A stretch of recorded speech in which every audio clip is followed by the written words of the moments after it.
I'm going to call the Murfreesboro City Council. We have a regular meeting here. It's February 10th, 2021. We are in the community room or the business center here at the Murfreesboro Airport. And pursuant to the governor's executive orders, we do have Vice Mayor Madeline Scales Harris who is participating virtually. Craig, do we have anyone else that's participating virtually? I think everybody else is here. Okay. All right. So just want to make sure that pursuant to his executive order, we're still within our guidelines on that. So if you'll, and I want to, Chad is gone, but I knew from the next time that we met, I guaranteed that there would be flags that would be here. So we do have our American and our state flag here. So if you will, bow with me, and then we'll stand and do the Pledge of Allegiance. Father, thank you for this chance that we get to come together. Not only do we get to come together as friends and co-workers, but we get to come together as leaders in this community who try to do the best we can for our residents. Give us that guidance.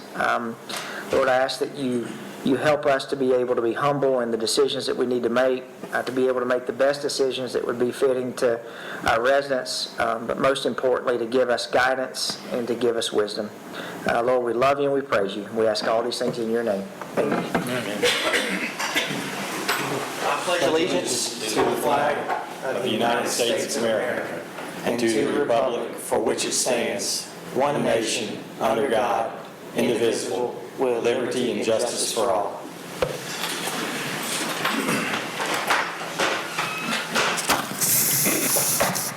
Thank you, Chad. Chad, I was just telling everyone that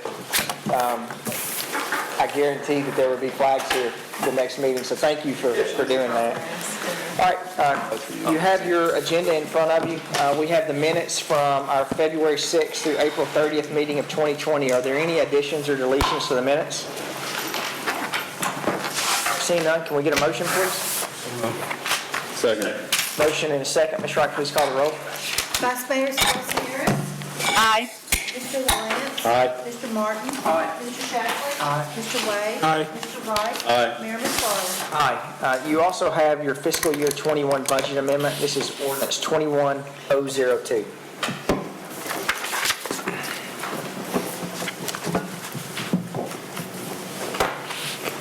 Any questions?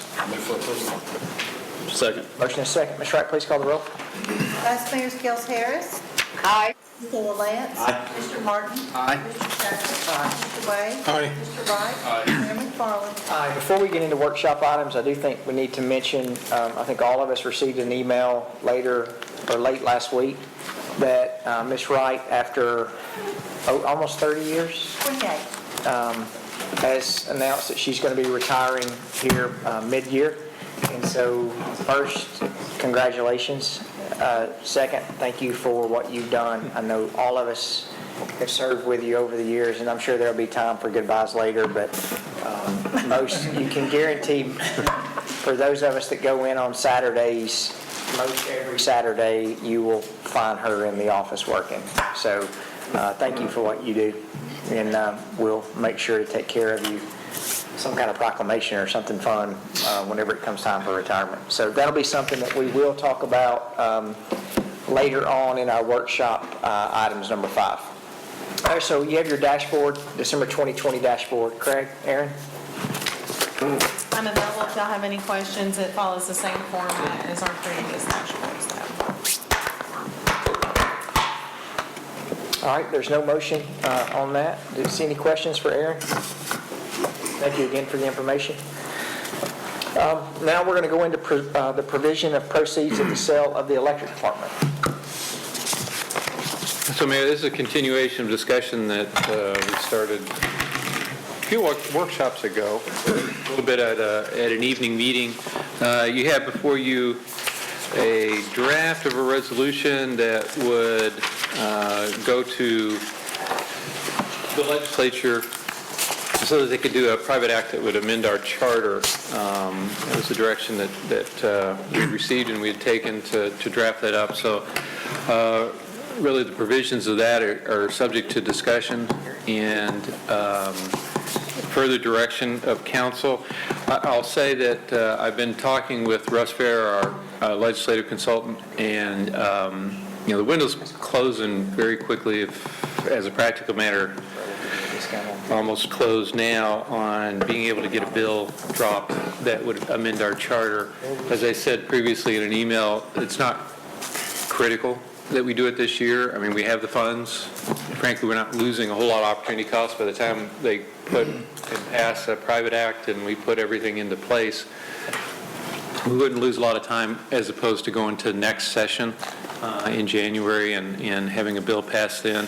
And in that interim period, once council agrees on what we need to do, we can get everything set up and the board put together and all of that, so that when the private act does go into effect, we can immediately make it, put it into effect and implement it. So it's not critical if we don't have the decision made today, but we won't get to our legislative session for a charter amendment this year.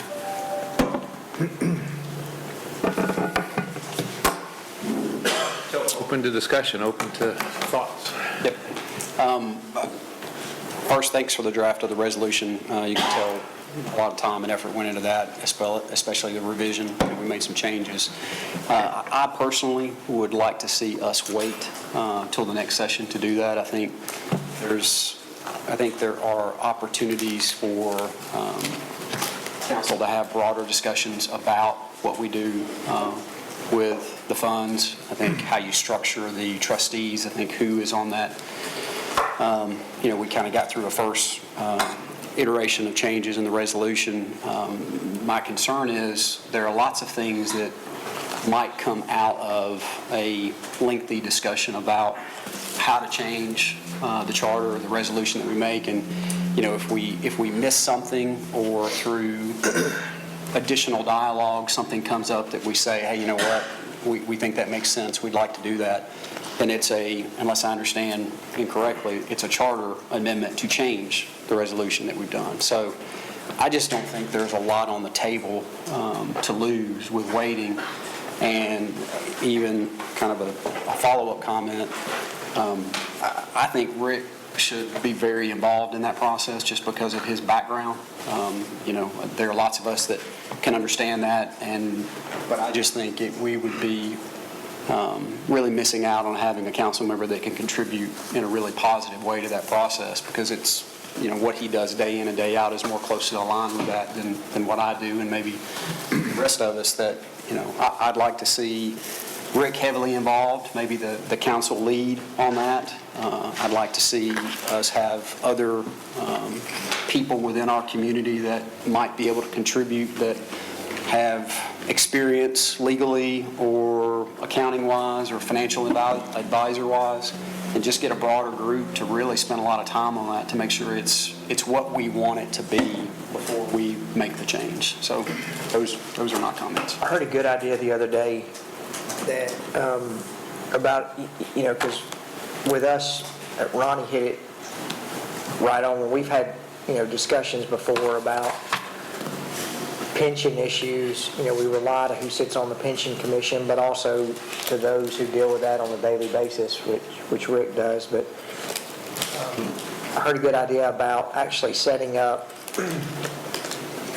each council member recommend one person to sit on more of a board or a commission or a task force to go ahead and work on this with Craig and Aaron and Adam, that the council member that has the most experience in this line would probably be great to chair that group. Not mentioning any names, but Rick LaLance. And then, we've got accountants in town who have lots of, not necessarily on the governmental side, but have lots of experience. We've got, a good person, I think Bill Jones, who has sat on Chrissy Houston, and they have a trust like this. But putting together a group that y'all come back, there would be 2 council members sit on there, but y'all come back with recommendations to the council on here's what the overall context is on how to manage it. I'm just not afraid that if we sit here, we're not going to be able to dive deep in enough to be able to get really some good recommendations back to us when, we're trying to do this all in a 3 and 4 hour period where those groups could work with that sole focus. I thought it was a really good idea to, I don't know how we legally put together, I don't know if you'd call it whatever we would call that, but more of a task force to work with staff on that to come back with a recommendation. Yeah, I mean, it would still be public meetings, I think, but but that certainly could be informally created by council for that purpose, and I don't think it would need an ordinance, but maybe a motion to create that task force for purposes of developing and for input on not just the resolution, but the other thing will be, the trust document, input on that. We've retained outside counsel to assist in the development and drafting of the trust documents. So that legal part, that's not to say there couldn't be a lawyer on this task force, but in terms of providing legal advice and doing the legwork, we've already taken that into account. So, I think that's Councilmember John, thoughts on that?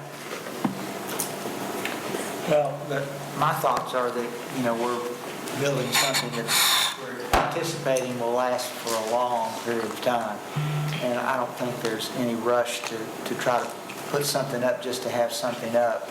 And I think what Councilman Martin was saying is, let's get it right and let's be deliberate about what we're trying to put together. So I would say slow the process down and get it right. I would support the motion for a task force. I think probably just having one councilman on that committee is probably better, because then you can have discussion. It would be So y'all can blame it on me when it blows blame it up. on you. I just want to make sure we're clear on that on the front. Always got to be a fall guy. Remember that? Well, I can't imagine anybody that's better prepared to be able to give advice than Councilman Lance. And like I say, that would be my thoughts, is to support the task force and anticipate that we would submit something first of next year or the next session. Look, I'm willing to do whatever I need to do to help the city and all that, so whatever the council wants me to help, I'm glad to help and be on that committee. What I would say is that,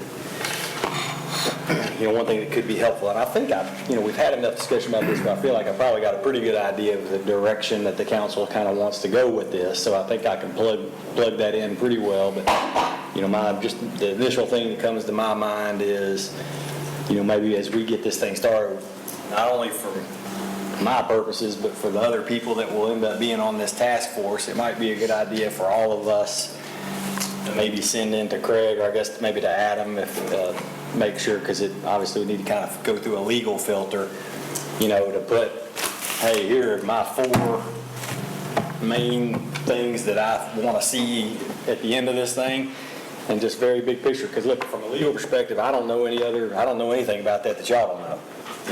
That's going to be, we're going to have to completely rely on them. But certainly that will allow us to show the task force, hey, here are the things that are important to the majority of the council members, and so that's the direction we need to do and what we need to execute in this thing. I can think about in my mind, one of those things would be we want to have the capability to invest the money in some other way other than T-bills, right? Just things like that. Let's all kind of, if everybody would try to do that and make your list of what you want to see as it relates to those kinds of things, then we can take that. I'm glad to help out. We let staff know, I think everybody agreed that one priority was not to touch the principal, that the principal would always be there. The second priority was that at a minimum we would at least get back what we were getting from for electric. And then the third was to come up with what the number is every year to invest back into that community trust, and then the rest be able to subsidize borrowing money. I mean, I think that those were the three things I think that we all agreed to. And then, Rick, how we do that, that would be, in my opinion, where that group would come in and say, here's how we're going to do that. You know, what the number, we'll have to determine the parameters, but if everybody's okay with that, do you need a motion? You know, I'm wondering actually whether it might be worth bringing back to council at its meeting next Thursday a very short resolution. That way it's documented, and just bring it back next Thursday. You know, it will explicitly point out that Rick LaLance is going to be the chair, and no, I okay. don't think you need that. It just says that we'll vote on a chair, you know, But that will. every other commission. Yeah, this thing for life. But that, Lifetime appointment, big boy. that there'll be one council member, and that the each other council member will, you know, provide a name to serve on that task force. I don't know if you want to make that subject to approval by the the council, or just have submit those names to the city manager. Well, however you want to do it, but I think it would be good to have it in writing. Let me go ahead. Well, I think he's going to bring Okay. he's going to bring a resolution back to us for the next meeting. It's on would be on the 18th. So is the resolution also going to have how many people we're talking about trying to have on this task force? Yeah, that's what I was thinking. Okay. Yeah. Okay.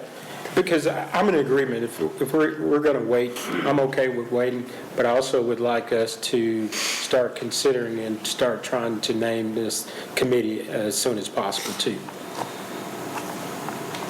Well, I mean, if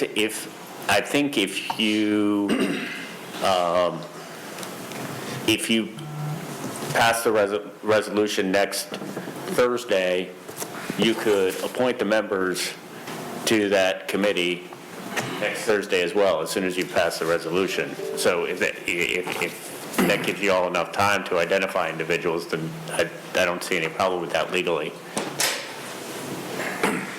Will we just follow a similar process to whatever we kind of typically do, and, you know, because we can turn in names to you to appoint? Is that kind of how, you know, hey, I know this person has an interest in this committee? I mean, is that something we want everybody kind of, maybe if you got some names that you think might fit, and then you can come up with a list and we can approve it, or say, well, we really think this is the right person for this reason, we can discuss it if we need to? Here, we need to be careful to make sure, you know, for example, that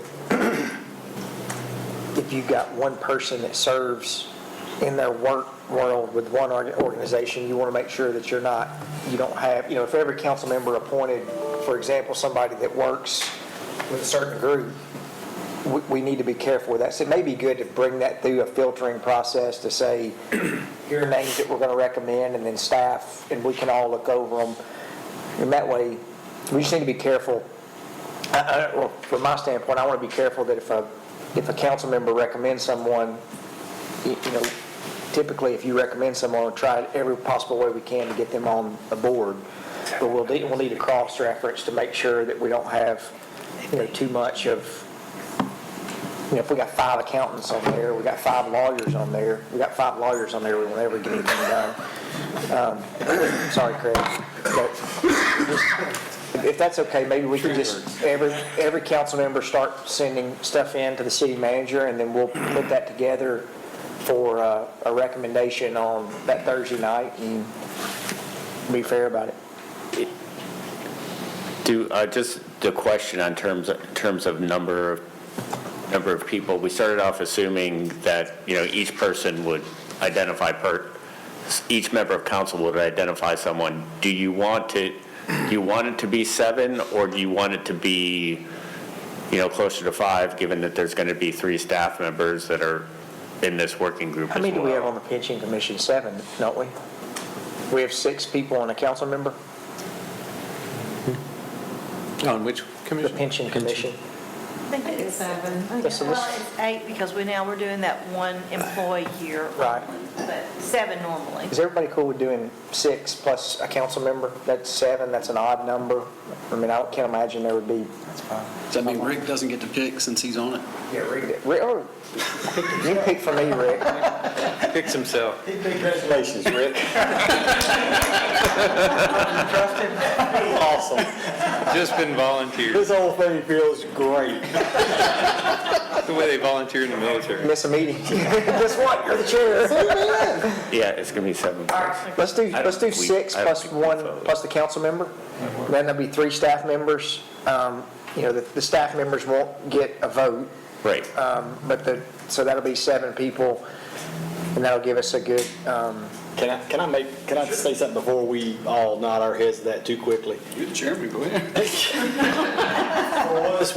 For what it's worth to think about, the more people we have, the more difficult it's going to be to get people together.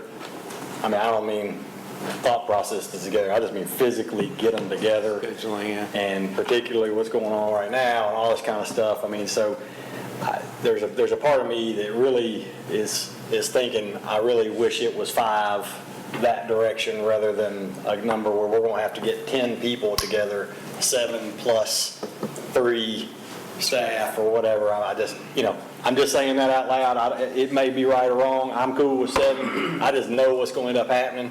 And this is, frankly, y'all know my sort of how I kind of roll on some of this stuff. I don't want to be messing around and, back and forth and let this thing string out and drag out forever and not be getting work done. I think we're all going to be spending our time on it. All the people, I want to be getting some work done and getting people, checking some boxes. So I'm cool with 7 if that's the way council wants it. I just am kind of saying it may be physically easier to make it all happen if that number is smaller. I think the chairman's For what it's recommending worth. 5, is what it sounds like. So I just think it'll be easier. And Right. Adam, 5, 1 council member, 3 staff members, and Saturday morning at 8 o'clock? yeah, first thing, first meeting, let them know. So that actually would be, if we want to keep it at 5, would it be having an odd number, 4 plus a council member? Yep. council members will recommend 4, recommend individuals, and then what we're trying to do is make sure, to get a diverse group of the community, not only in scope and education, but in different sectors of our city, to make sure it's representative of our residents, so we can work on putting that together. If we get the names, you guys, and decide it doesn't fit that parameter of what he's talking about, we need to make it more, let's just make it more. But what about if we start there, if we think we come up with a good group, we go with it? Well, it could be that you get a list that you may say, yeah, we want all these people, or with these 4 people, we don't need anybody else. That's, Yeah. Yeah, perfect. Adam, you have everything you need? Yep. All right. All right, we'll move into the recruitment of the city recorder and the treasurer. What we're really asking for is what council desires as far as the process is concerned, how we want to go about it. There's lots of different options in recruiting. Ranges from strictly internal, and then you can go external, limit it locally, you can open it up nationally, you can use a recruiter. So there's lots of different options, and we just need to know what council's desire is, how we move forward. And we need to do that pretty timely. But we'll have to take Melissa's car keys away from her. She won't.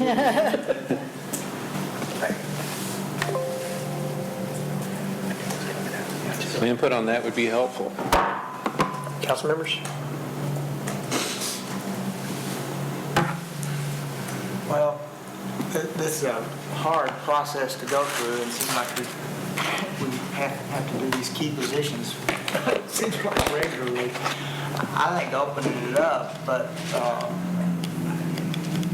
I'd like to hear what is the likelihood of internal recruitment? Is there someone within our organization that is competent, capable of doing the job. We kind of need to know that, whether it's appropriate to look internally, or is it fair and realistic for us to look, to allow some type of submission of resumes, and, so that you kind of get some idea of what options are available to us. I think we've got to have a little bit of that. So I would say, I think you probably need to open it up for application, let people submit that, and then after we have received those, or during that period of time, hear from staff as to the appropriateness of our internal candidates or something like that. And I know that, I don't know how you handle that without, I don't want to offend anybody, but I think it's appropriate for us to hear what staff views as the appropriateness of internal candidates. Well, staff, I want to make sure I'm not wrong on this, but we will have to handle this process almost, well, I don't want to say exactly, but very similar to the city manager process, because It's going to fire. yeah, it's one of the 4, I guess. This could be considered 2 positions. Technically, yeah. Yeah, this role is the audit / finance portion.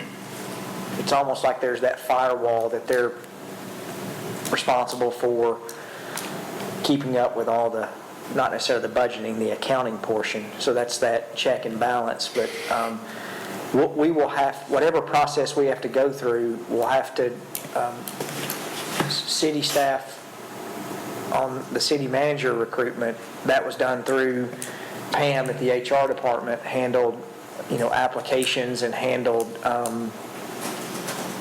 all of those things. Because the tough thing with this position, it's very similar to the legal department, that the legal department is also our attorney, but they're so intertwined in the daily workings with the city that it's almost a dual position, because they're working with city staff and working with the council. So if we go through that process, I think we would need to decide, is HR going to handle that process, or who's going to handle, the application process, the vetting process, and all of those things.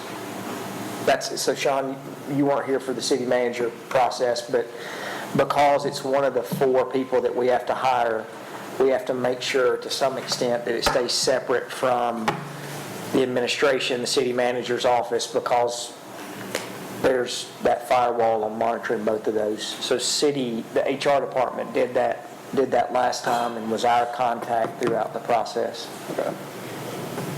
Are we, what do the choices look like as it relates to HR? I mean, I know Pam's here and maybe I'll answer this, but I mean, would we hire some sort of outside HR? I mean, if we said, look, we want to just keep it completely in its own silo, just so that we do keep this separation, would we hire some sort of outside HR to do the There are recruiters. There's recruiters that work generally. There's recruiters who work in a municipal field, which is probably the better way to go. And they can handle it from top to bottom if you want to. They'll work in a hybrid fashion if you want to use internal staff for some logistics.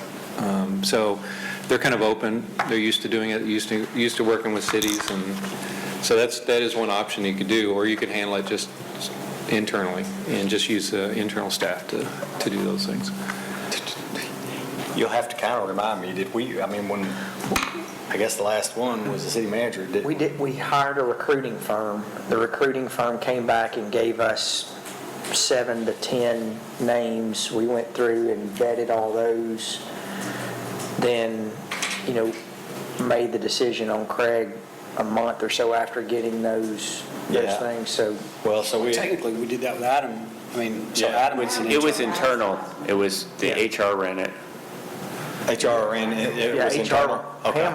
Pam, you ran the city manager one, correct?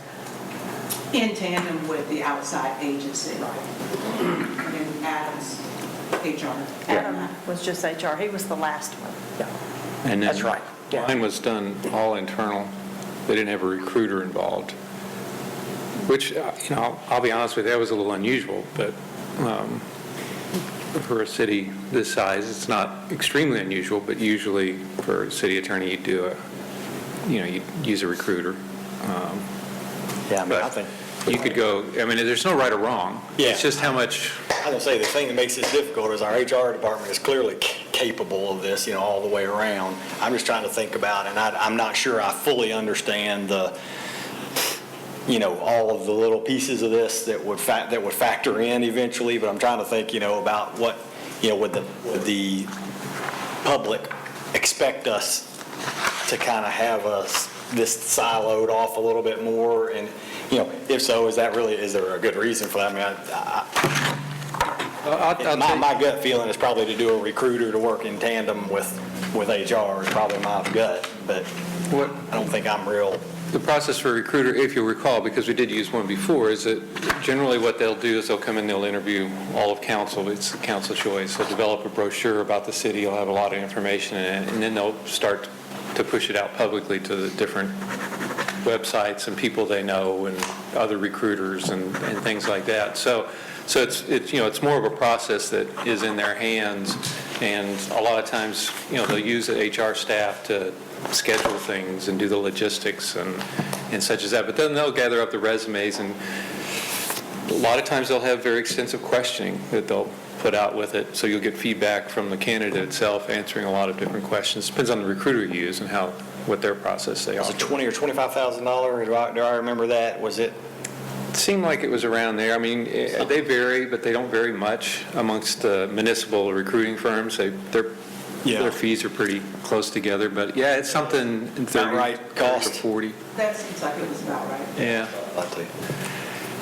And a lot of times you have to redo it, then you don't recur the same costs if you don't get the candidates. They have different ways of handling recruitments that don't work out as best as what council would like. Your negatives, there's a positive and a negative. Yeah. I think we've worked really hard, really over the last many years, and the council talked about this, that we did not have a process in place where I think we identified that we were not training replacements very well. We didn't have a good succession plan in place, so we really worked really hard with staff to say, train who your next leader is, But the problem, we also don't want to give the impression that, if you're not training those people, that you have to be inside the city to be able to get those positions. And if we do that, then we get the same candidates we've always had. So, but the other part too is, if we go and hire and spend $30,000 on a recruiting firm, and then end up hiring the internal candidate, then we're going to get hammered because we spent $30,000. We wasted $30,000 when our internal candidate was there. So I don't know how you do that process to where maybe if you do have an internal candidate, that you talk to them first and see where we are. But then there's a negative to that. If you talk to that person and then do a recruiting firm, then I think, look, my gut kind of just spidey senses tell me probably it's smarter to have a recruiting firm. I mean, at the end of the day, here's the deal. We either built that succession plan and that person is ready for the job, or they're not. And the only real way to know that is competition, and to know what else is out there. I mean, honestly, look, I'm in favor of hiring within whenever we can, and hope that we're doing what we're doing. But at the end of the day, like we talked about, in the other positions that we've dealt with, I mean, if, Superwoman or Superman shows up and they want the job, and it's just the experience level is way up here, everything, all that, I mean, it probably would be a mistake not to at least consider that. That's just where my spidey sense is on it. But I think I'd rather defend us hiring an internal candidate in a very open public search rather than us hiring an internal candidate without doing a public search. And that's what we've had the track record that we've pretty much said, we're going to spend the money and go through an open, transparent process. yeah. Even if we hired the internal person, that's sort of what we've done. And we didn't do it with Adam, but we didn't do a search firm with you, did we, Adam? No. Of course, we had just been through the process, though, if you Yeah, we went through the remember. process with HR. We had just gone through, we had just gone through a attorney process for Craig, a couple years before that, so we had sort of just been through that process for the attorney position anyway. So, I mean, we did it then. I agree.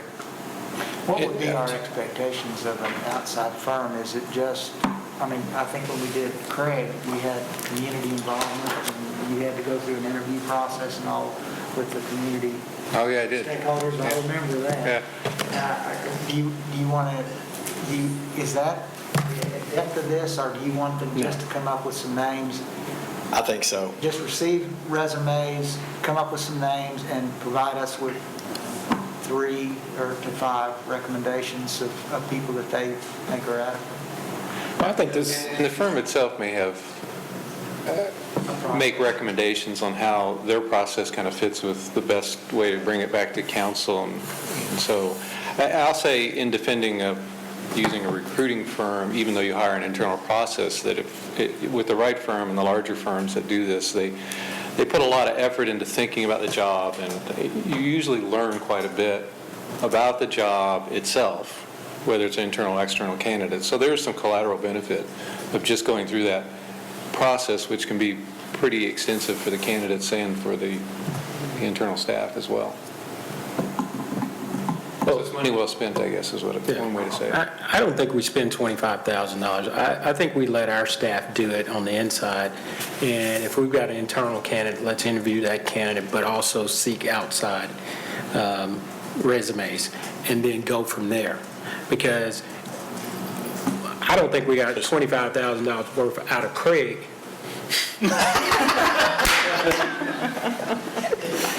There's always the exception.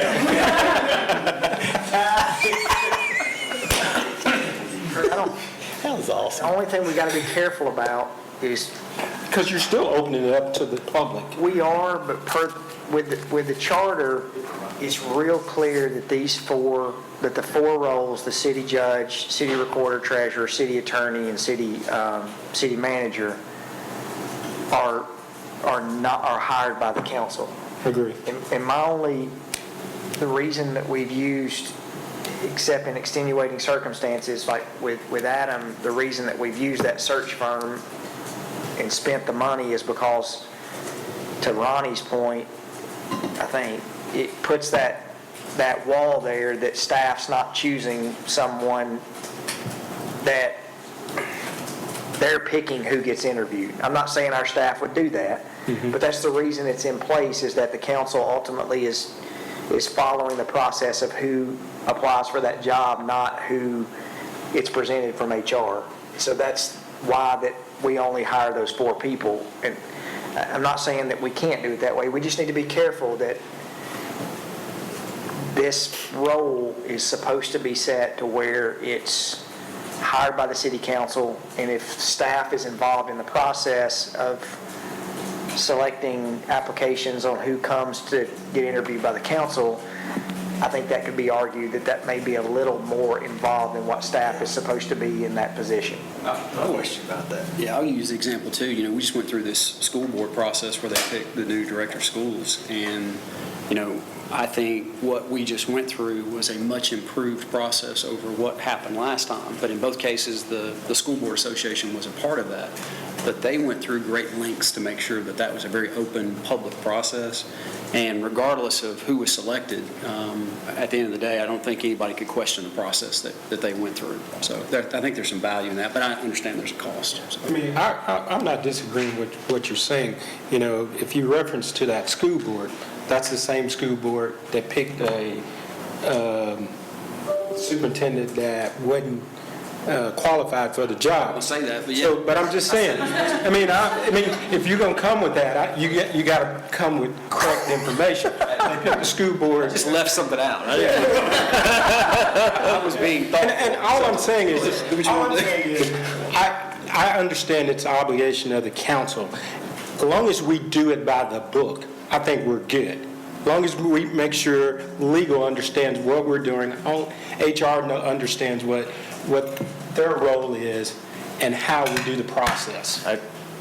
if I could add I think from a legal standpoint and to the mayor's standpoint, or point about trying to have that separation in terms of not having staff decide who gets interviewed and doesn't, from a practical standpoint, council would have to establish really clear requirements for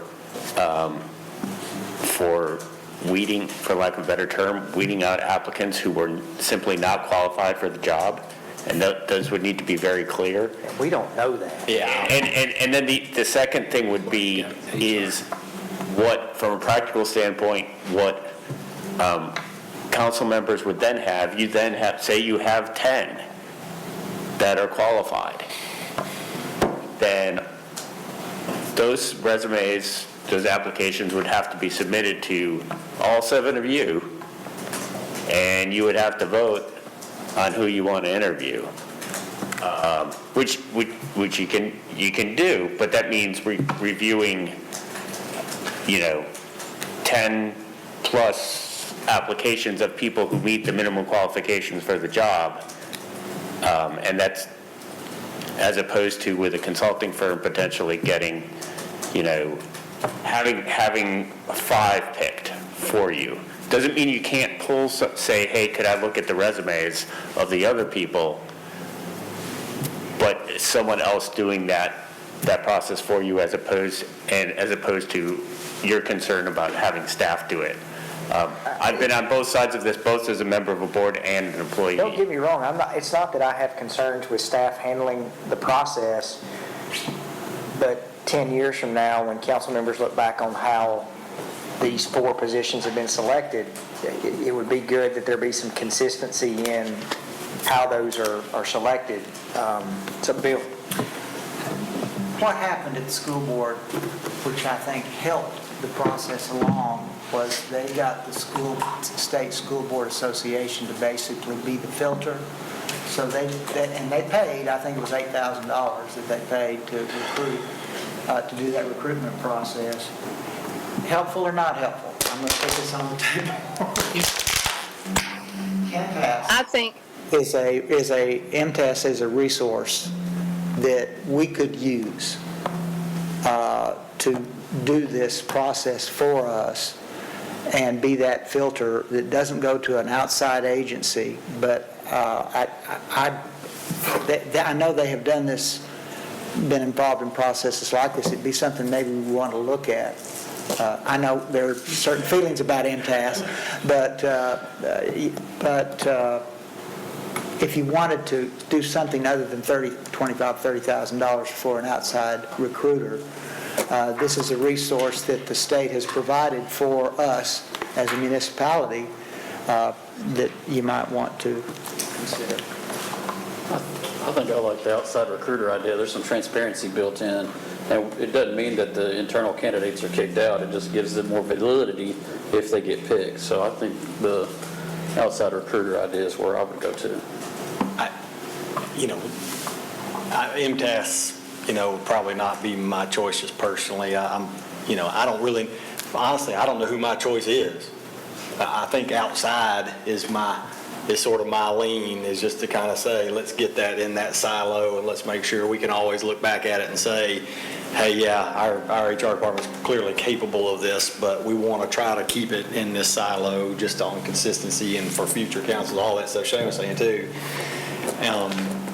And I'd rather be justifying spending the $20,000 or $25,000 on that, even if we do hire. I think Ronnie said it best. I mean, even if we hire that person, we can say, look, yeah, we hired internally, but we went out, we had a search firm go out and look. I still talk about, to this day, some of the candidates that we got on the other search firm that we did, the village of whatever that they were, was one of our final, but that was an outside agency doing that, where I kind of knew, man, that's completely over here, some professional firm that's out here that does this for a living, that's all they do. And the best you got is about 4 people that were in towns of 6,000 and wanting to come here and lead our, but we knew, there was no conflict, there's none of that. The public knows there's no conflict.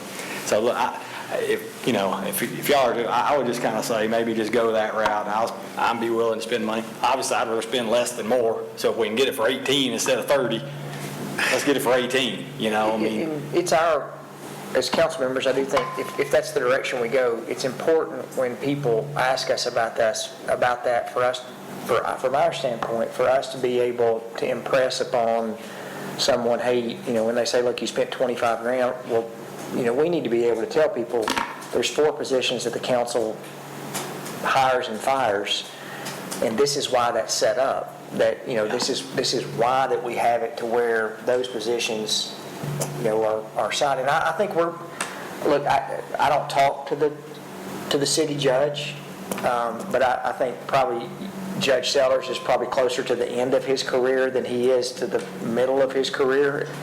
And that's going to be a discussion that the council is going to also have to have, moving forward when that position comes available on what we want to see. The process on that. So, Ronnie. Madeline. I'm sorry, Madeline. No, I'm just listening to everybody's comments. Sounds like it's 6 in one hand, half a dozen in the other on this whole process. But one thing I think we can all agree with, we are under very serious time constraints here. Whoever does it, whether it's internal, we go outside, they are under a real strict timetable because Melissa already has one foot out the door. So, I mean, that's positive, Melissa. That's Melissa, positive. remind me your retirement date? I had proposed April 30. April 30, okay. I just thought it would be good for the new person to be part of the budget discussions with council and closing out the fiscal year, beginning the new fiscal year in that role. And we all know that we can't replace Melissa. We all know that. That's so right. We're just trying Amen. to get someone to sit in her chair and try to do the best they can do. Because Melissa, you've done a fabulous job for the city.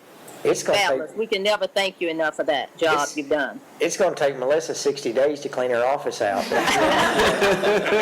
of y'all that haven't been in her office. 60 days? Bring in the shred bin. That's right. Carl Peace is going to no longer having to go look at the fire hazard in Melissa's office. All right, y'all, I'm sorry, go ahead. So if it's the will of the council that we want to hire an outside firm, I'm good with that, and especially since we know Melissa's last day is going to be April. Is that in the form of a motion?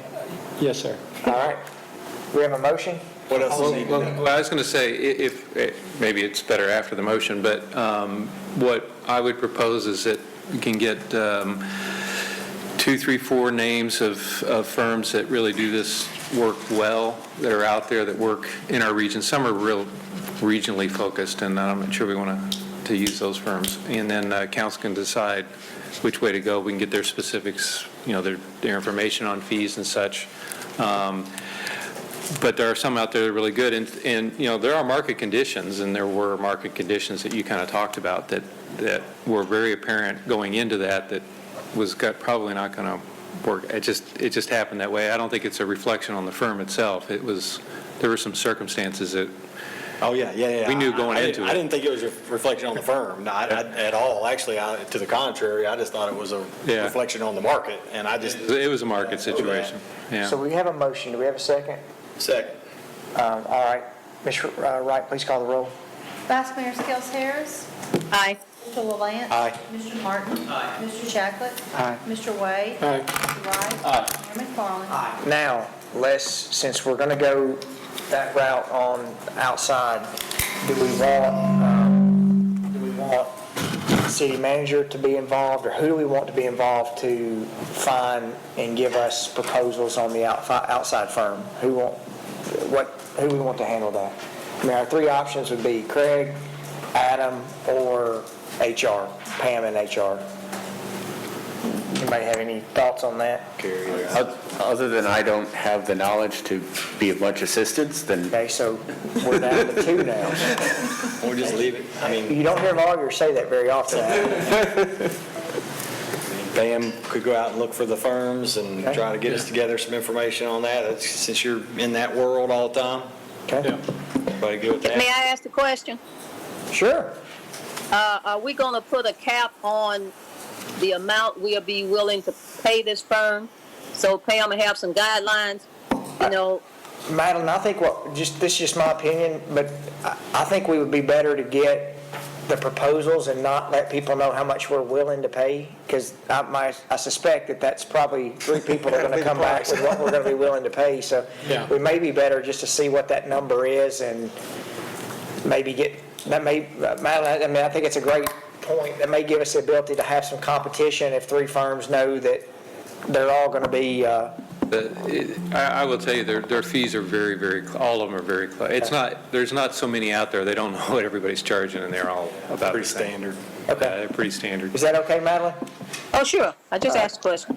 So, We can always, hey, Madeline, I think what you're getting at, and, you know, if they all come back at $67,000, we may have to rediscuss this, you know, but if they come back to a number that's something that we think we can stomach, are you with me on that? I mean, if they all just come back way too high, maybe we just bring that up and we'll all discuss it, but if it's tolerable, then we'll do that. You good with that?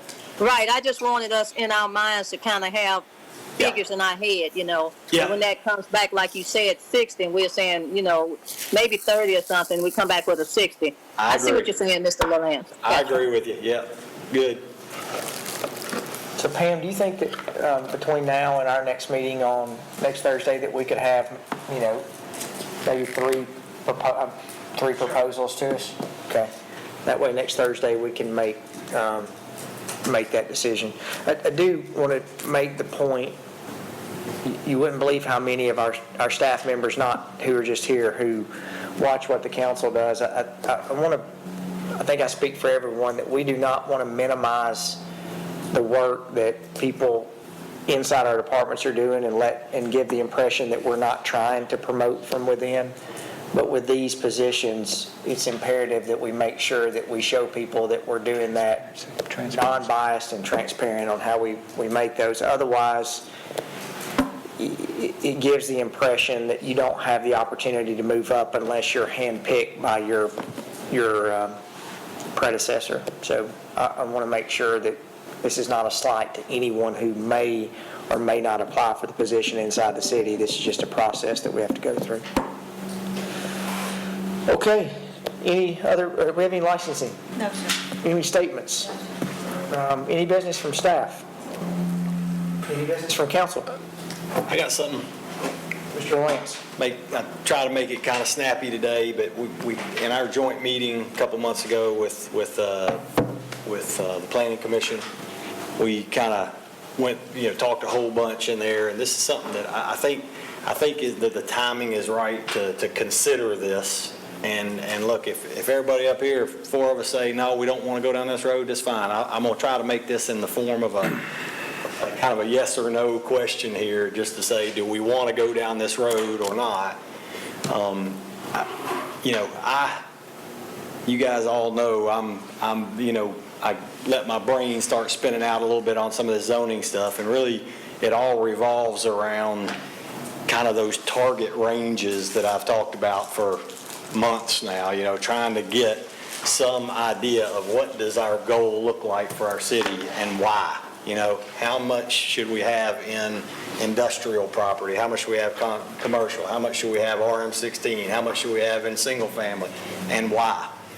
And so I don't want to get that. I'm not trying to get that to some, well, we got to be at 26.2% in this one and 13.6. I mean, it's never going to happen that way. But I still keep coming back to this in so many different, for so many reasons, budgetary, quality of life, infrastructure, all these different reasons that we ought to have some end goal in mind when we do zoning.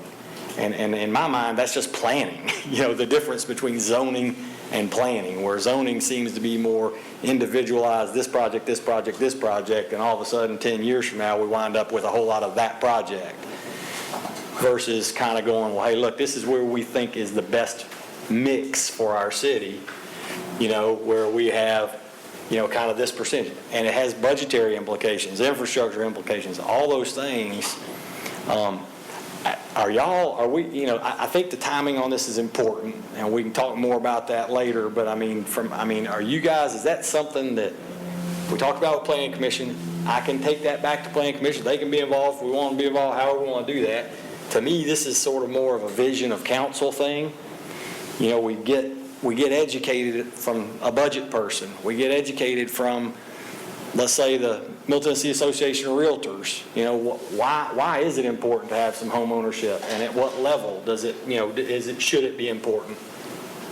I can tell you census data breaks it all down for a reason, there is a reason for that.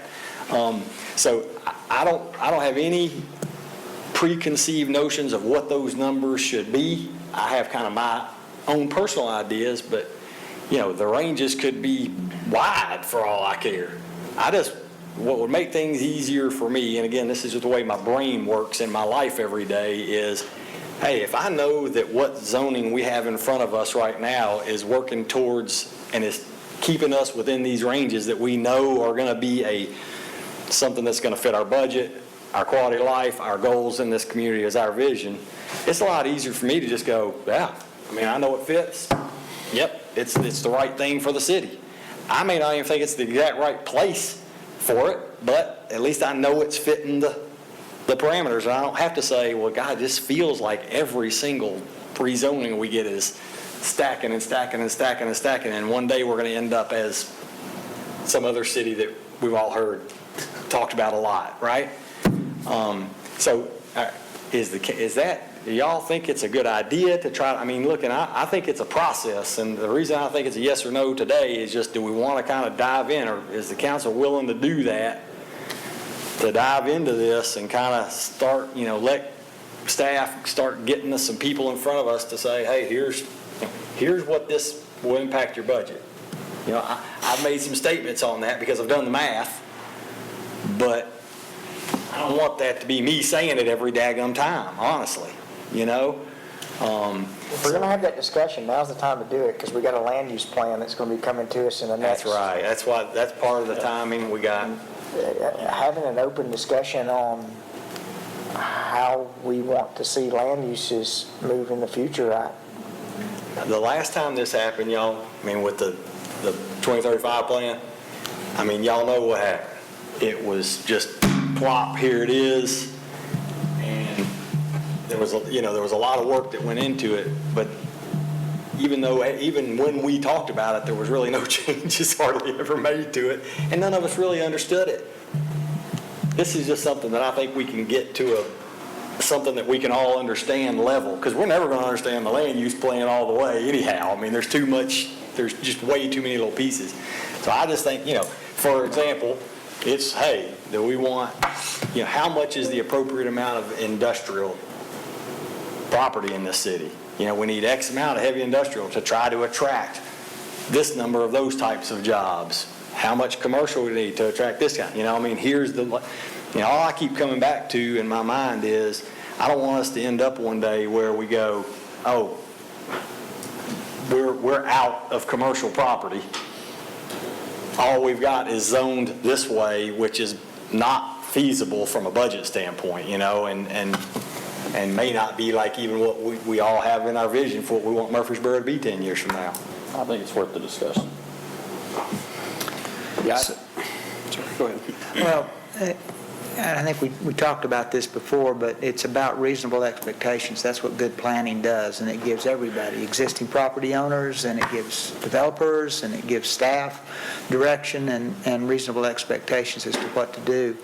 But, we had talked at one time about taking quadrants of the city and looking at what the potential is in those areas, so we have an understanding, and we direct staff to kind of say, this is what the development community is looking at in this area.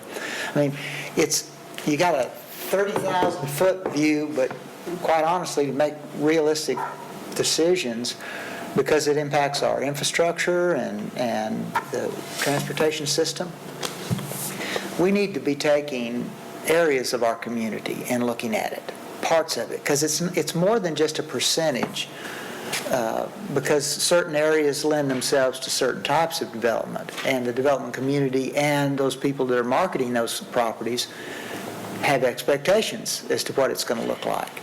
And the reason we did that, I remember the Blackman study and these other land use studies that we've done, we tried to get out in front of that process. And so I think the issue is we're going to have to regularly do this. We're going to have a regular planned, it's, again, protocol on that we review areas of our community and look at what are the expectations. Give the development community an opportunity to maybe address and speak to us as to what potentials might be in this area so that we know, at some point in time, some of this is happening, but it could be more intentional. We could do it a little bit more intentional, and you could get a clearer picture of what council's will is. I mean, they're trying to read the tea leaves right now. Planning department's trying to read the tea leaves about what we say. And it's hard for them, it's sometimes the loudest voice and not the consensus.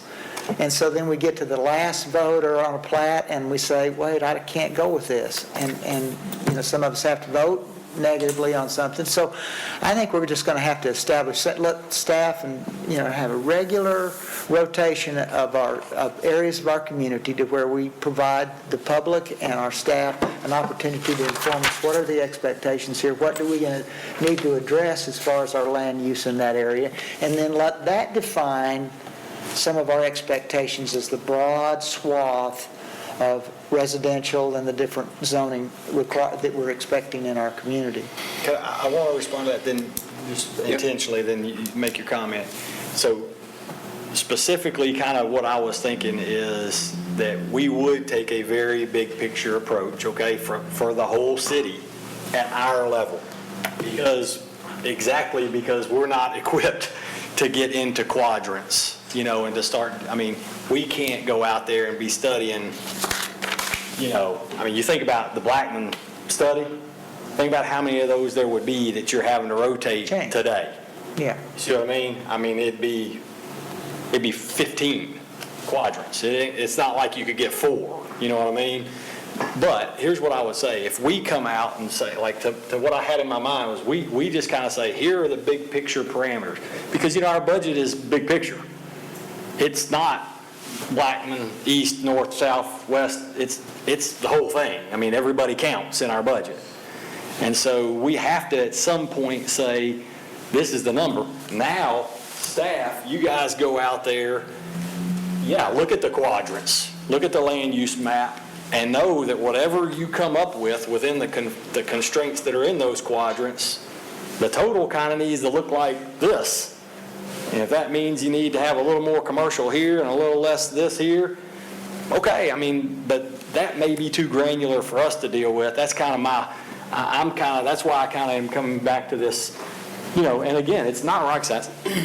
For me, I will tell you, as a one day just going to be a citizen again and all that kind of stuff, this is a question that I would ask somebody who's running for council.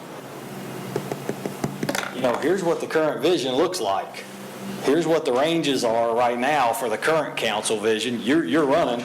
What do you want to see different? What do you want to see? How do you want to see the city in 10 years from now? Because I don't know. I don't know of any other metric that kind of measures that a little bit. And I think it'd be a great thing for our citizens to be able to look at potential candidates running this city to say, well, what's your vision? Well, we're all going to sit there and say, oh, we want better jobs, and there's no real, this is what it looks like in application.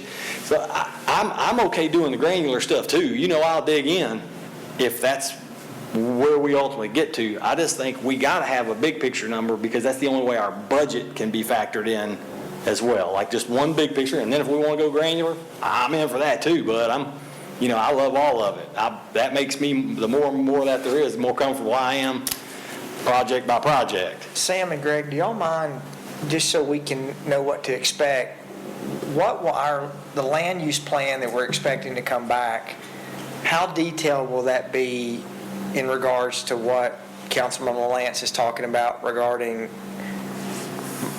is this area multifamily, is this area commercial, industrial, residential? Will it break it down, or is it just going to say, look, we are showing this area as residential, and that includes multifamily, townhomes, that includes everything?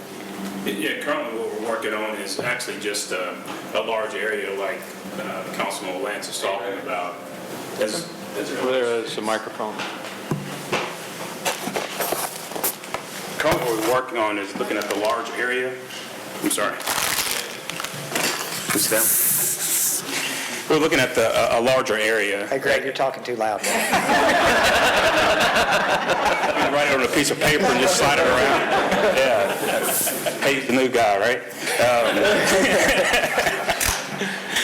We're looking at a larger area, land use area, as it looks at the land use characteristics. So say, for instance, we took the 5 economic development locations that Jim Colson had identified in the city of Murfreesboro, the Cherry Lane area, Northwest Broad, South Church Street area, and we looked at that as a large area for what that looked like as a mix for industrial, commercial, residential uses, and actually overlaid it.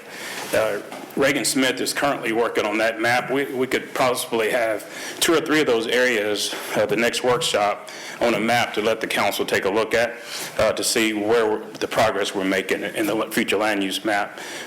We have a summary also that Reagan Smith can come in and share with the progress on the land use map to kind of give an idea of how we're progressing and what areas we're progressing in to give the council an update. But right now we're at a high level to present to you guys, and then the expectation was to get down more granular as But that high level is going to at least give us the opportunity to start.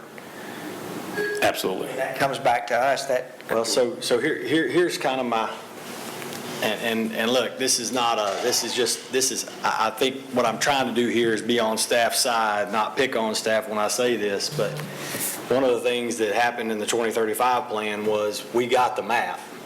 And the map was the map. And I know you guys are trying to read the tea leaves to come up with whatever you come up with. Like you're making that what you think you're hearing us say. No, actually, not more than anything. Okay. We're actually looking at the highest and best use for that area.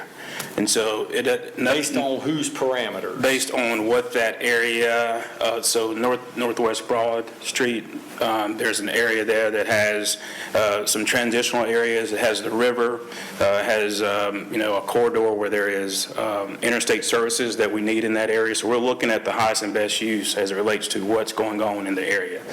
Using the landmark to transition into residential. So we're looking at what the master plan from the planning perspective would be for that area to be able to bring in. So then from there, the council would be able to say that's a great plan for the area or it's not. As it relates to, we had meetings with, what's taken the time is we had meetings with Parks and Rec to make sure their plan, master plan, would overlay on the new future land use map. We had meetings with Water and Sewer to make sure that the sewer capacity in the areas that we're studying matches. We had meetings with Transportation, so the 2040 plan would meet the future land use map. One of the opportunities we saw in the last one was none of those things were incorporated And Greg, in the land use I map. see your wheels turning. Highest and best use, I don't think means what's the most we can put on there for the highest use. I understand that. It means I understand that. best use, I know what right? it is. Yes, for the area. So in each area carries with it a different mix. That's just general parameters. So could it be guided by, That's kind of where I'm getting at here is that if how does that factor into, my idea would be that we would have already had this conversation, that we've sort of laid out sort of what this number, kind of what these ranges look like. I mean, and listen, for what it's worth, if the highest and best use is this for this particular piece of property, and let's just say it's the same for a lot of pieces of property, that could have an impact on our total. If the highest and best use for all those pieces of property that we're studying are all the same thing, for example, in any, whatever it may be, if the highest and best use for every one of those properties is heavy industrial, for example, well, that doesn't necessarily mean that what's best for the city and the vision for the city for the next 10 years is that all of that property turns out to be heavy industrial. Because that may not be the types of jobs, blah, blah, blah, blah, blah. And all I kind of keep coming back to is if we haven't laid out any of that vision as a council on the front end. That I think it sounds like to me we're going down the right road, because whether you go big picture to granular or granular to big picture. To me, I think the issue is granular is important for us to be able to make that big picture decision. And so I'm looking forward to what that says, what we get our land use study back. And then we can take what you're talking about, Rick. I think it's not disagreeing with you, is that then you get back to staff some percentages that make sense given this is the land. But you got to understand what is the best possible use, what could go in this area, which is the granular, before you can kind of say, well, do we want to have, do we want to be heavy industrial throughout our community, or do we want to have, what kind of residential are we going to have, those kind of percentages. I agree with you that there would be good decisions and good feedback to give back to staff as they talk to the developers that are coming in with these different projects. I promised I wouldn't. You got a comment? Go ahead. No, go ahead. If you. I was just going to make the comment, generally speaking, I think it's really hard to categorically say we want, if you've got a pie, we want 22.6% of anything, and whether it be globally, whether it be in this specific area. I want ranges, by the way. Yeah. I don't want 22. I said I don't want 22.6. Yeah, I'm just saying, right, so I think it's really hard to do that because as soon as something changes, that might make you pivot to something else, whether it be economic conditions, whether it be a unique opportunity.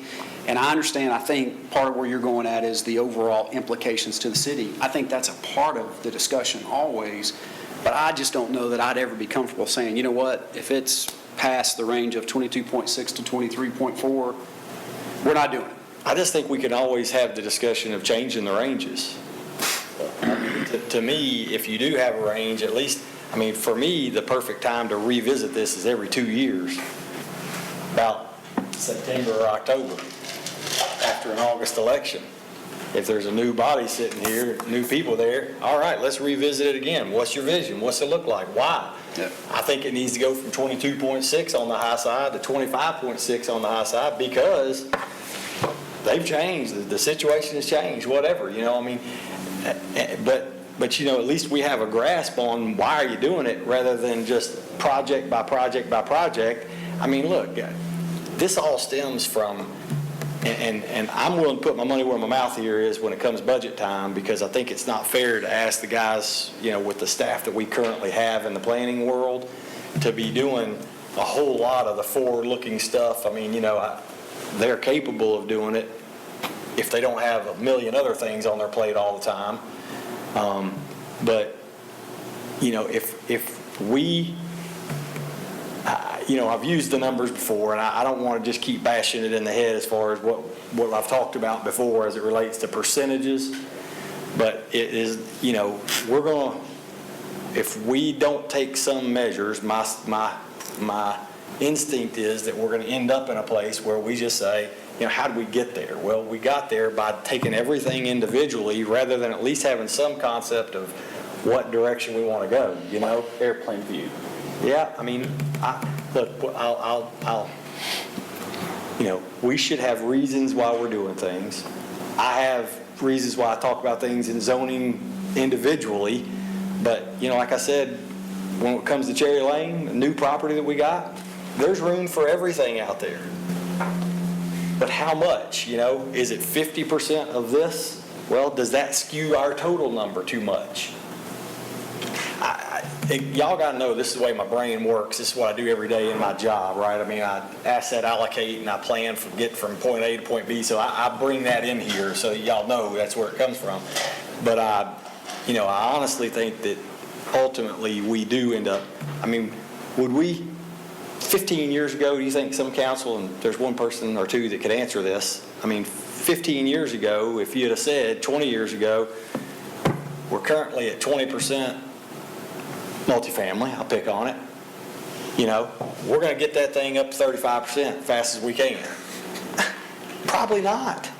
I mean, I'm not one of those people that was 15 years ago, but I'm guessing the answer would have been probably not.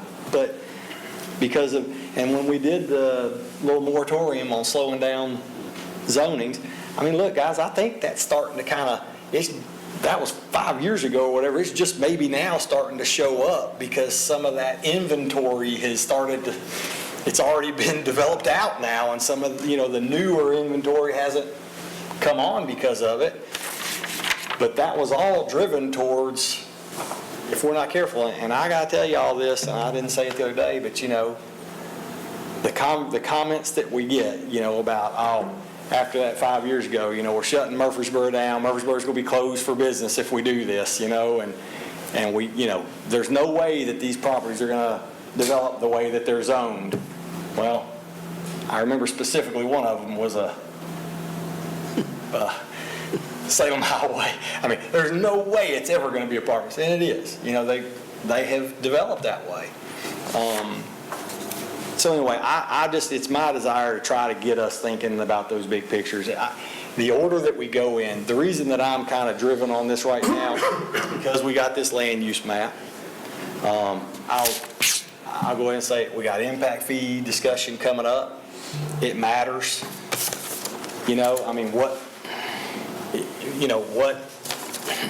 If we plan accordingly, how important does an impact fee become? Right? If we know, hey, this is what's going to fit our budget with our current tax policy, now how important is impact fee to you? With the absence of that, the answer is we got to have impact fees because we don't have any idea how this is going to impact our daggone budget. I just can't be comfortable with that. I just don't think that's... I think what you're asking is just, let's take our temperature, and that's what planning's trying to do with our land use study, is take our temperature, find out where we are, look at the percentages as they are now, and then we can make some kind of, or come to some agreement or consensus as to what would seem reasonable as we proceed 3-5 years in the future. And I think that's all you're asking. Take your temperature. Is it 98.6 or is it 105? And if it's 105, we've got some decisions that are going to be more critical.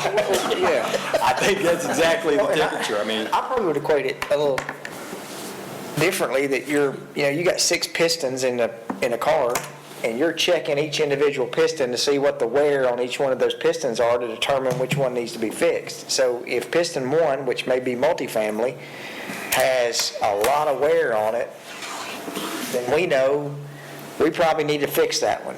But if piston 3, which is your residential, and we say, look, no, that's in good shape, it's fine, it doesn't need any work, then, but we got to look at all of them cumulatively. So that way, when I was going to tell you all this, I met with the general manager with the Nashville Super Speedway yesterday that was talking about, they've got 4 NASCAR races that are coming in now. Typically that's only on a 1-year contract. So Bristol is on a 1-year contract.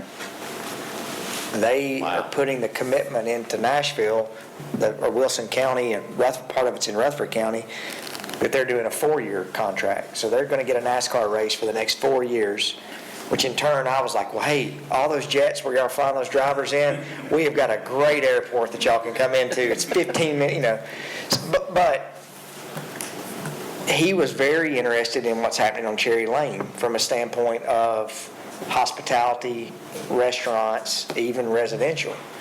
So I think what we're saying is, if you got a land use plan that says Cherry Lane's going to be heavy industrial, or it's going to be all multifamily, well, that may not fit where we need to be as a council. So I think what you're saying is, let's look at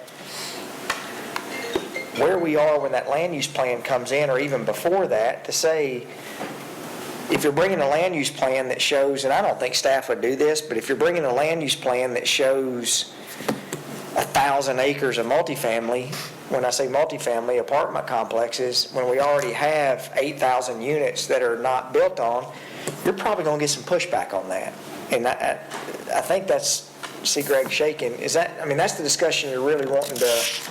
I think there's some combination of, here's where we are, here's what we've got out there in inventory, and then when there's changes to this inventory, because there was a comment that was made to me by a planning commission person that was like, well, what we deal with is changes.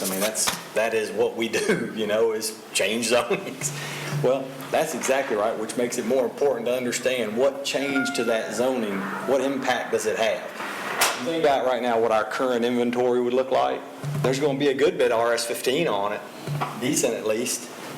Because why? Because that's how it defaults. And there's stuff that's on there that's legacy stuff that's either never going to get to be developed because it hadn't yet, or guess it's probably going to change, right? If we do that, I mean, at the pace we've been at, you guys, it's no secret, right? I mean, I can't tell you the last RS-15 zone we had. I can't even tell you the last RS-12 or 10. Well, there's one coming through in Riverview right now.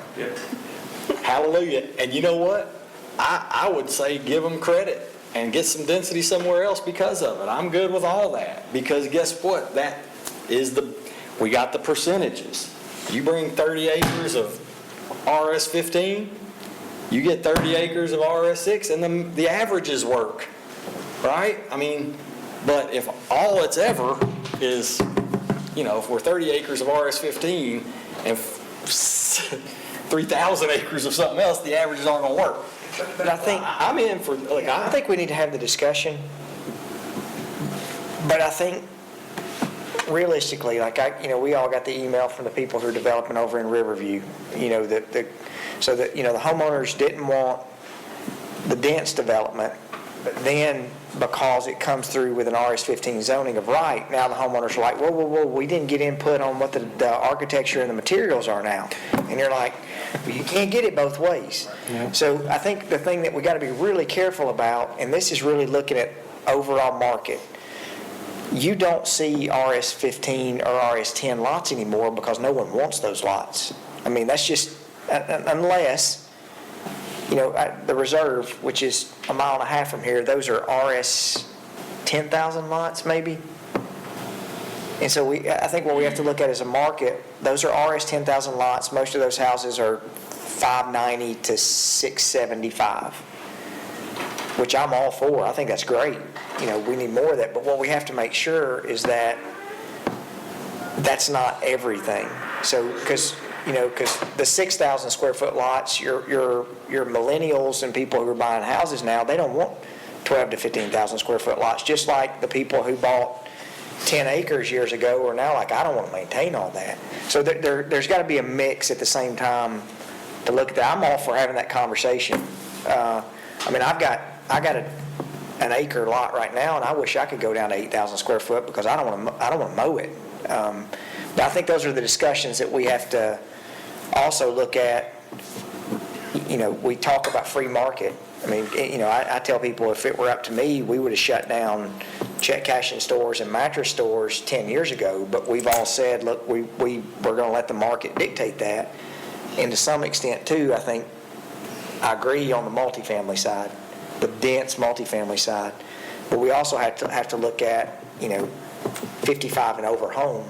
They're not going to be on a 10,000 square foot lot. They're going to be on 5,000 square foot lot. So it's not always a if and. I think my only, and the only kind of, it's not even really a rebuttal, it's just a comment to add to that is that whether it's a mattress store or check cashing or a restaurant or whatever, the value of that building, we tax it at 40%, that's the money we get. And we don't serve anybody there. That mattress store doesn't have kids that we put in school or, whatever, right? So there is a difference in the math when it comes to residential. There is a difference when it comes to industrial and commercial to the extent of what kind of jobs they're bringing, right? What kind of commercial is it? What kind of industrial is it? So there is a little bit of difference there. That has an impact on us, but not a property tax impact. I mean, there is a specific property tax piece of math that impacts our budget when it comes to residential density, period. I agree. It is what it is. So, I mean, it's going to be hard to say, though, because, I know, but because, I was just in Williamson County today in a project up there. They have 49 lots in this one section, and it is the lesser expensive section in the subdivision, right? Still, it's an expensive area. The lots are 80 by 100. They're 8,000 square foot lots. So you typically would think in that section of 80 by 100 square foot lots that's where the families would move. Out of the 14 people that have moved in there so far, there's 0 families that live in there. They're all empty nesters. So, and I would never guess that.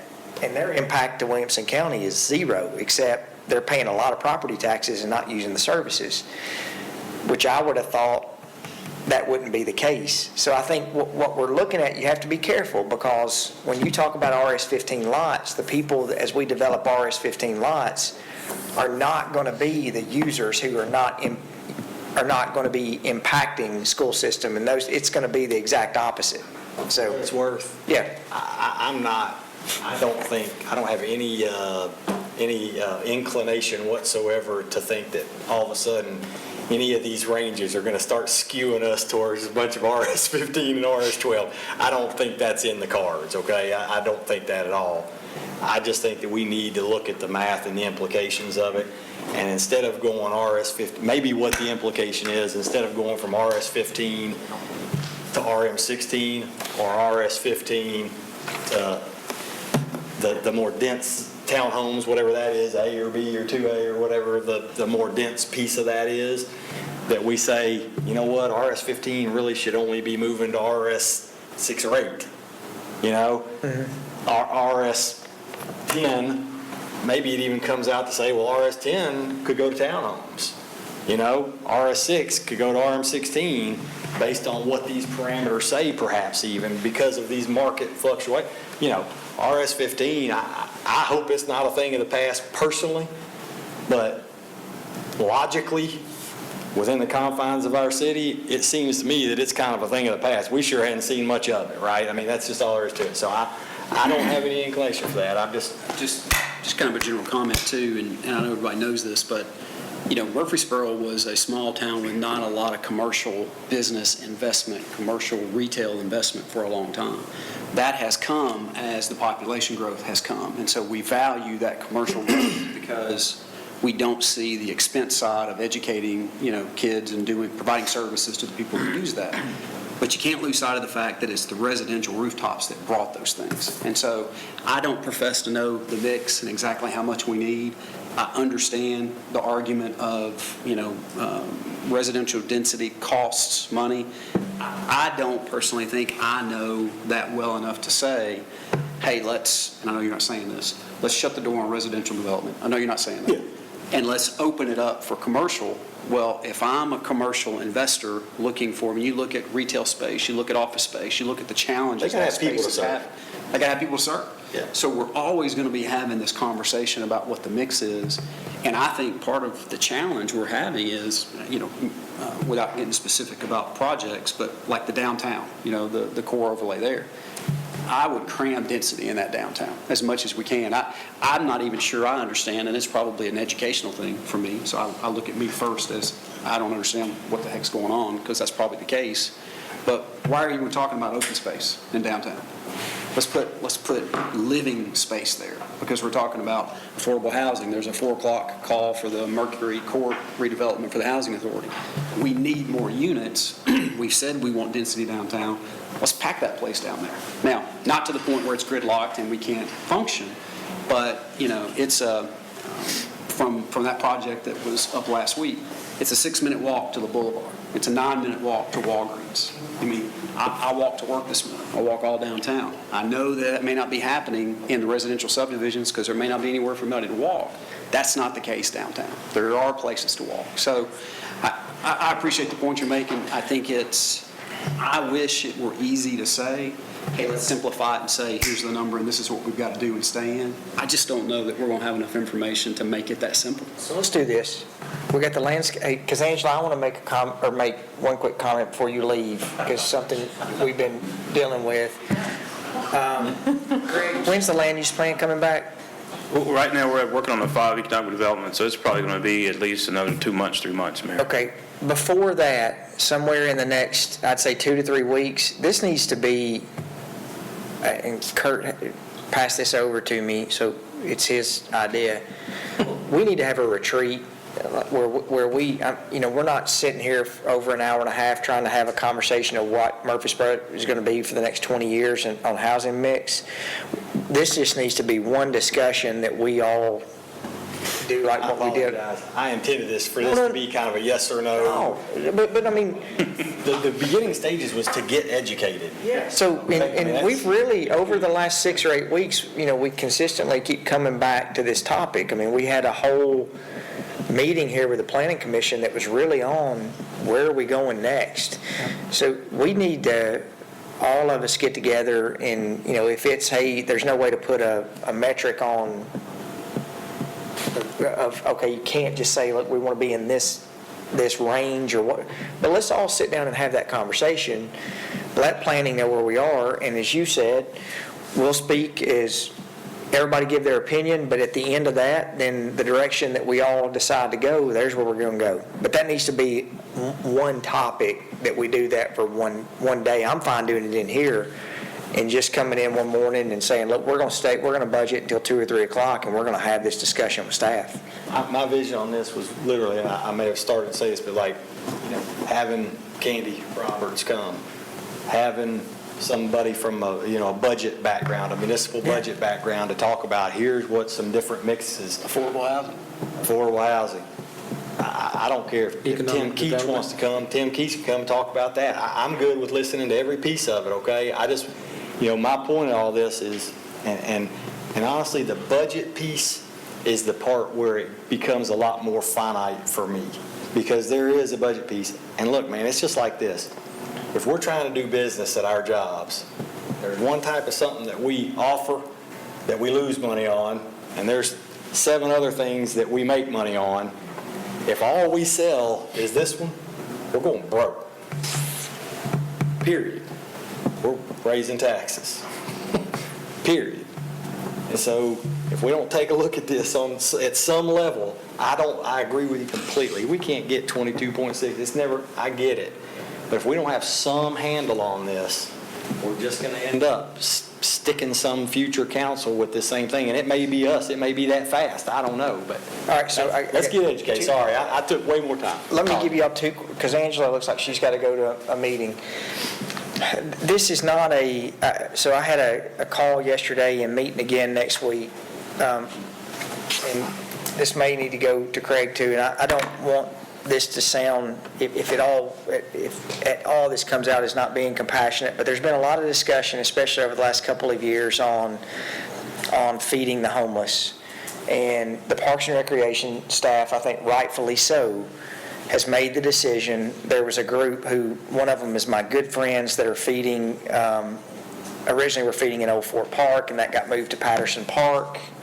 And the decision, this was not a staff decision, I just got the phone call a couple of days ago, but staff, rightfully so, made the decision that you probably don't need to bring in 150 people, that you can't verify sexual offenders, felons, and put them in park property next to kids' playgrounds. And, that's just not the right thing to do, because, and this was the conversation we had, I'm like, well, hey, I understand what you're wanting to do. Why don't you do that on private property? And they're like, well, no, we don't want the liability of having it on private property. I'm like, well, so you want to push it back to the city, where we have a responsibility if you've got kids that are playing in park areas that, the issue's not when some group feeds the groups, it's that they stay for hours and days. And so I wanted y'all to know that conversation was taking place. Again, if that's something as a council that y'all want to talk to staff individually, if you're okay with that and you're okay with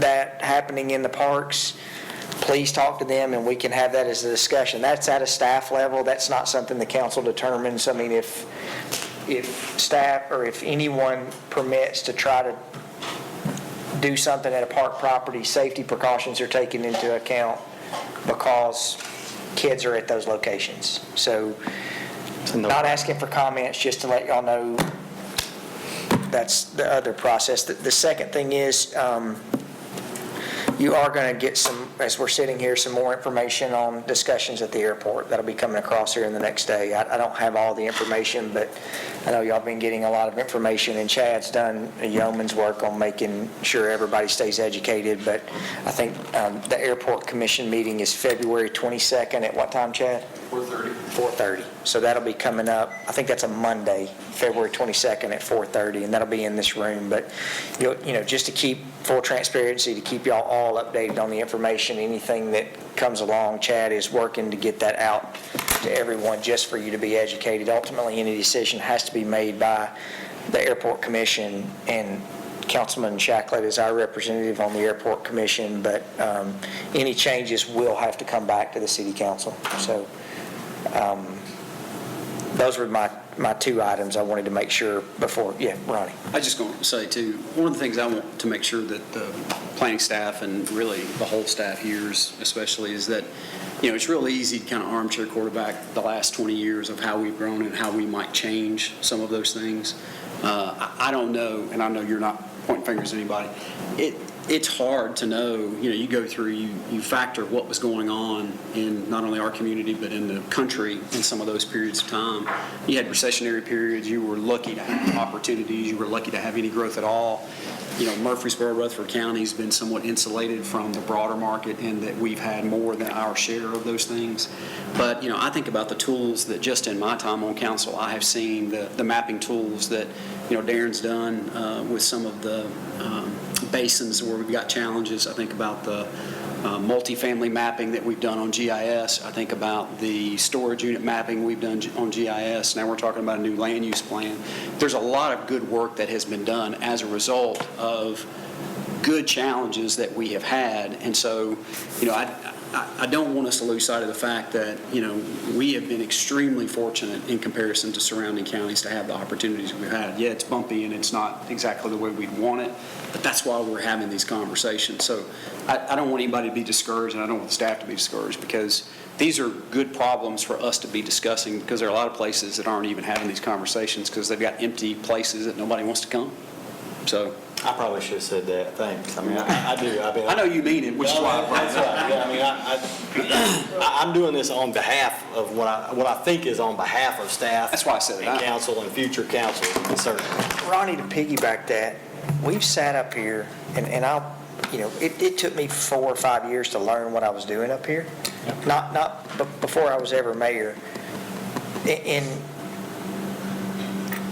we have, over the last 4 or 5 years, and you see some of these conversations that are coming to y'all through email, we've empowered staff to, I think, over really the last several years to say, hey, the status quo is not okay. And if there's things that we need to improve, we're okay having those hard conversations, whether it's the university or whether it's having the discussion of keeping our park property safe. And those are not easy conversations. The easy part, that's what I tell people, the easy part's not to say anything. The easy part's just like to be, it'll all figure itself out. And so I commend, Rick and all y'all for bringing up the conversations. It's uncomfortable, and we may not always agree on everything, but I sat up here for years that we didn't have the conversation. And so now I think things are improving because the dialogue is at least getting out there. And I like to think that we've set the tone for, I watch y'all school board meetings, I watch the planning, the planning meetings. I like to think that that's filtered down where people now are questioning to say, I know it's always been done that way, but is that the right way and the best way to do it? So it's off. I say this every morning. I wake up, I'm like, well, what's going to go up? What's going to happen today? Who's mad today? And that's just what opportunity we have. Yeah, opportunity. So it's easy to get bogged down on these discussions, but they're meaningful, and they're really causing the city to some good things to happen in the city. I see staff and they're smiling to be able to work on something, to not just say, we're going to get kicked again. So, I appreciate y'all. I think it's a good discussion to have. It's tough to have, but it's good discussions to have. When we started this process of having these workshops, I was hoping that this kind of dialogue, I think we all were hoping that we would be able to have those kind of conversations that were more relaxed and didn't have, but we could really express what was on our minds and trying to look forward to it. The one question I have, are we going to try to get a retreat, or do we want to ask staff? Second or third or whatever that is. So I think we have consensus that we would like to have a retreat. Yeah, I think in the next, this one I probably wouldn't call it, I call it a retreat, but it's probably just going to be a meeting on one topic, and that's going to be land use and planning.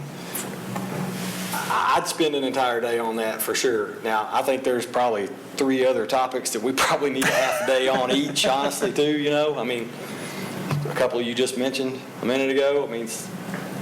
Some of those, I think as we look towards our budget, these are really important times to be able to have some of these discussions so that we're more informed when we go into the budget process.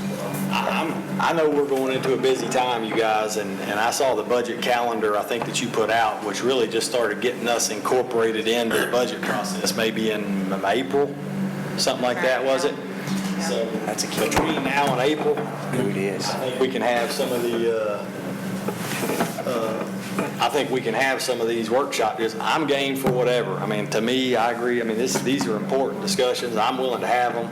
Let's get them knocked out. I mean, I'll list another one just for something, because it's just one of those things that I'm not sure where we ended up on it, was the MED pension discussion. I mean, we kind of had a discussion on that. We sort of said this is sort of something, if we need to get back in a room, and whether that's in this room or whatever, if we need to finalize that, I don't know if we finalized it or not. I don't think we kind of said this is going to be the end result. Why don't, because I think we said we're going to go back to the MED pension the board. board first. We have a meeting The set. MED pension, yeah, we have a meeting at 1st of March, right? Well, we'll First week of March. ultimately need to have another discussion on that, I think. There's several different things.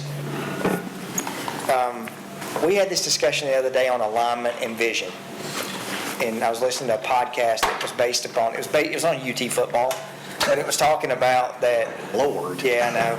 But it was talking about, they were saying for the first time in 22 years, I guess since 1998, that, I guess it'd be 30, yeah, long time, that, the athletic director and the chancellor and the president all are aligned on their vision.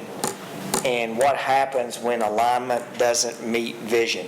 And that's a discussion the council is going to have on several different topics on if the city's vision aligns with other things that are happening inside the city, and if others' vision don't align, then that's where the city has to make the decision on how we're going to push that. There's a lot of topics that we need to have that discussion on moving forward. So I appreciate y'all. Thank y'all for letting me go to the basketball game the other night. We lost in overtime. We played tonight. So, all right, we'll stand adjourned.